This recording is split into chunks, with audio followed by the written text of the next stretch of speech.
আমরা নাকি পালিয়ে গেছি বললেন হাসনাত আব্দুল্লাহ।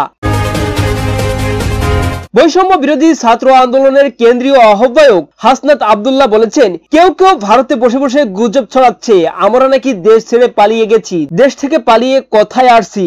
নিজের বাড়িতে আসছি। নিজের বাড়িতে আসলে কি সেটা পালানো হয়? যারা এই গুজব ছড়াচ্ছে তারাই এখন ভারতে পালিয়ে আছে। তারা ভারতের পালিয়ে থেকে আমাদেরকে বলছে আমরা নাকি পালানোর জায়গা পাবো না। এটি খুবই হাস্যকর। শুক্রবার সন্ধ্যায় দেবিদ্বার উপজেলার ধামতি সরকারি প্রাথমিক বিদ্যালয় মাঠে ধামতি ইউনিয়ন বৈষম্য বিরোধী ছাত্র আন্দোলনের উদ্যোগে আয়োজিত একটি মত বিনিময় সভার প্রধান অতিথির বক্তব্যে তিনি এসব কথা বলেন। হাসনাত আব্দুল্লাহ বলেন, দেশে একটি রাজনৈতিক বিভাজন তৈরি হয়েছে।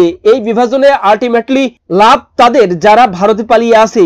এই বিভাজন দূর করে আমাদের ঐক্যবদ্ধ থাকতে হবে জাতীয় স্বার্থে। তিনি বলেন, ফ্যাসিবাদের পতনের পর তাদের নেতারা ভারত ও দুবাই পালিয়ে গিয়ে ফুর্তি করছে, আরামায়েশ করছে। পালানোর সময় তাদের কোনো কর্মী সঙ্গে নেয়নি। এখন সেই কর্মীরা বাড়িতে থাকতে পারছেন না। বিএনপি, জামায়াত ও ফ্যাসিবাদী বিরোধী রাজনৈতিক দলের নেতাকর্মীদের নামে দেশে হাজার হাজার মামলা হয়েছে। তাদের ধরে নিয়ে নির্যাতন করা হয়েছে।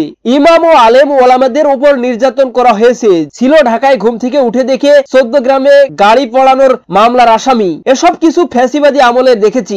হাসনাত আরো বলেন, নেতা হতে হবে জনমুখী, ক্ষমতামুখী নয়। আপনি কোন নেতার পিছনে ঘুরবেন, কাকে সমর্থন দিবেন, এগুলো একটু বুঝে শুনে করবেন। নেতা যদি অত্যাচারী নির্যাতক হয়, নেতা যদি মানুষের অধিকার হরণ করে, জমি দখল করে, ওই নেতা আমাদের কোনো প্রয়োজন নেই। ধামতি ইউনিয়ন ছাত্র প্রতিনিধি জাহিদুল বাবুর সঞ্চালনায় আরো বক্তব্য রাখেন বুয়েট প্রফেসর খোরশেদ আলম, দেবিদ্বার বৈষম্য বিরোধী ছাত্র আন্দোলনের সমন্বয়ক মুহতাদির জারিফ সিক্ত, নাগরিক কমিটির নাজমুল হাসান নাহিদ, মুজিবুর রহমান, আন্দোলনে আহত হাবিবুল্লাহ বাসির প্রমুখ।